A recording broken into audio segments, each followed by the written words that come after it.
अधिवक्तागण सबको, आदरणीय राजा भैया के प्रतिनिधि हरिओम जी, तो सबको आदरणीय राजा भैया सेवक का प्रणाम।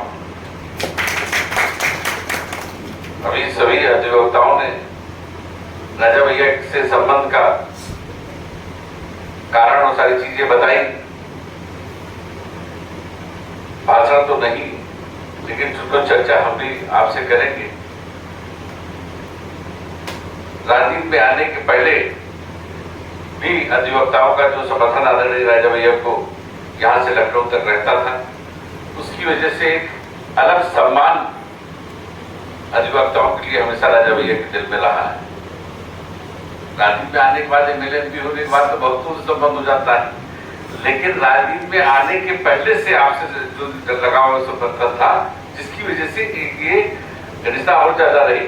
और जहां तक एक बार जनपद में जसबीर सिंह से हम लोगों की कोई लड़ाई नहीं थी, कई वकीलों के साथ बड़ी बदतमीजी उन्होंने कर दिया था, तो उसमें पूरे जनपद के जनपदियों को उन्होंने बड़ा आमंत्रित किया था, कोई नहीं पूछा था केवल राजा भैया को छोड़ दिया। और उसके बाद से शुरू हुआ।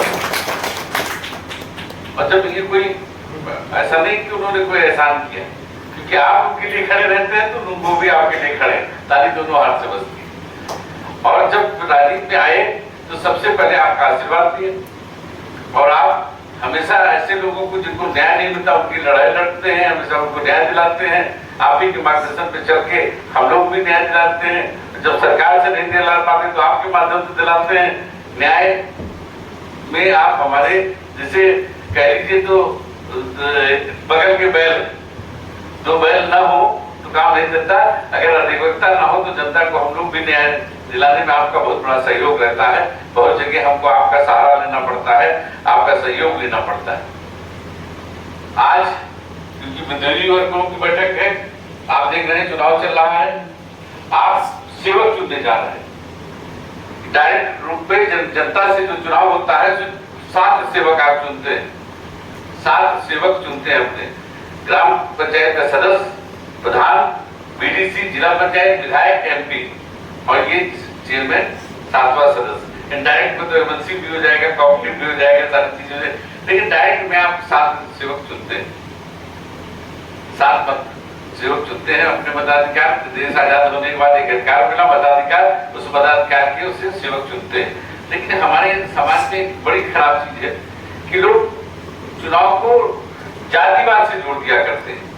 जितने दल के लोग आते हैं, सारे लोग जात की बात करते हैं, कोई पार्टी की बात करते हैं, लेकिन सेवक की कोई जात नहीं हुआ करती है। सेवक की कोई जात नहीं हुआ करती है, और जात सेवक सेवक होता है। आप 5 साल के लिए एक अच्छा सेवक चुनने जा रहे हैं, जो कि आपकी, और कहीं भी आप नौकरी करने जाते हैं, बाहर जाते हैं हमारे गांव से लोग, तो उनका एक गारंटी मांगते हैं, थाने का वो मांगते हैं कि साहब आपका कैसा कैरेक्टर है, क्या है। तो उसके लिए राजा भैया ने गारंटी ली है कि जो जिसको आप चुनेंगे वो आपकी सेवा करेगा। आपने देखिए 93 से कि पहले की स्थिति क्या थी। आजादी से 93 तक कुंडा से न कोई जिला पंचायत अध्यक्ष कभी हुआ, ना कभी कॉर्पोरेटिव अध्यक्ष हुआ, किसी पद पे कोई नहीं रहा। कोई बता दीजिए हमको, जब से राजा भैया को आपने परिवार का मुखिया चुना, तब से पहले आप जिले में सहयोग किया करते थे, इसलिए आपको अंश जिले से कम मिलता था, अंश कम मिलता था। और जब से छपरा आपका पड़ गया जिले में, तब से सीधे धारा कुंडा बिहार पर। गलत तो नहीं कह रहा, आती नहीं आती। तो वो कुशल नेतृत्व का वो है, जिनको आपने मुखिया चुना है, उनका प्रसाद है, जिसकी वजह से और कोई भी मुखिया होगा घर का, तो अपने घर को चाहेगा कि हमारे सारे कमरे में पर्दे लगे हों, सारे कमरे ठीक हो, बढ़िया बिस्तर लगा हो, सुसज्जित हो, फूल माला सजी हो। हर तरह से आदमी मुखिया चाहता है कि हमारा घर हर तरह से सजा रहे। यही नहीं, आजादी से लेकर 96-93 तक आपके यहाँ जो मंत्री रहा होगा, उसके अलावा कोई मंत्री नहीं हुआ, लेकिन राजा भैया ने राजेंद्र यादव को राज्य मंत्री बनाया। कभी भेदभाव नहीं किया। अब कभी राजा भैया ने भेदभाव नहीं किया।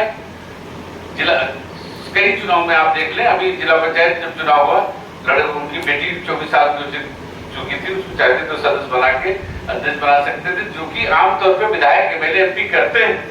अगर बगल में आप देखेंगे कहीं जाके तो जो विधायक होते हैं अपने परिवार का ही बनाते हैं, लेकिन राजा भैया ने समाज को ही अपना परिवार माना, कभी भेदभाव नहीं।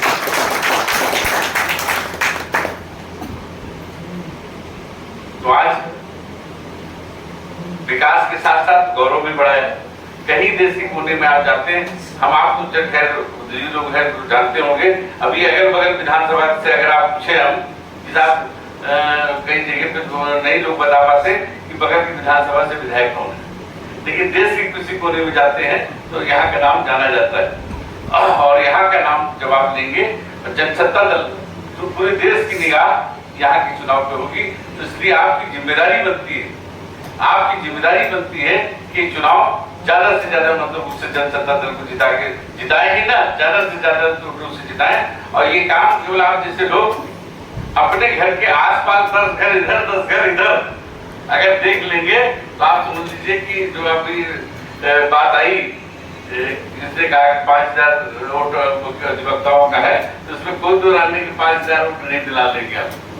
एक घर में 5 वोट ले लीजिए और आपकी ये संख्या और 5 इधर और 5 इधर, कितना हुआ भाई? जोड़ों की गणित किसकी अच्छी है? 5 इधर 5 11 घर में 5-5 वोट जोड़िए, कितना हुआ? 55 वोट। और कितने लोग बैठे हैं? 70 लोग। हाँ 70 का 55 जोड़िए, कितना हुआ? 4000 के ऊपर हो गया ना। जो वकील साहब ने 5000 कहा तो कोई साधारण बात नहीं, मतलब कोई इसी बात किसी के 10-10 वोट है ना। बस प्रयास ये करना है कि आपके बगल के 5 घर और इस बगल के 5 घर, ये ना हो कि कोई वोट बाहर रह जाए। उस घर में वोटर लिस्ट से चेक करके उनके वोटरों को बुलाकर मतदान तक भेजने का काम अगर आप कर देंगे, डरवाने का काम कर देंगे, तो आप जो है वाकई 5000 वोट के मालिक हैं। आप चाहेंगे तो जनसत्ता दल को 5000 वोट मिलेंगे। अब कोई बड़ा काम भी नहीं, कहीं आप पूरे टाउन एरिया में घूमना भी नहीं है, केवल बगल के 5 घर, इधर इस बगल घूमिए तो 5 घर, बगल घूमिए 5 घर, तो 10 घर तो ठीक करना है आपको। अपना घर भी ठीक रखिएगा, ये ना हो कि आपके घर में हो मतदाता बाहर हो, आपकी पत्नी कहीं हमसे वोटे नहीं मांगे तो दादा किसको दे दी? दुनिया मेहनत किया, घर में मेहनत ना करें तो ऐसा ना करिए, घरों में मेहनत कर दीजिएगा, घर में भी कर दीजिएगा भाई वोट देना है ना। ऐसा ना करिएगा जो है कहीं वकील साहब लाइन कहते हैं साहब वो तो फला नहीं आए, लेकिन अब तो आशीर्वाद दे दी, अब भाई महिलाएं अड़ियल भी होती ना, कहते कि हमने दे दिया आशीर्वाद। तो ऐसा ना कि पहले तो जाते हुए तो मांग लीजिएगा। और सभी से निवेदन है, पहले तो पहुंचते जो शुरुआत जो घर से करिएगा।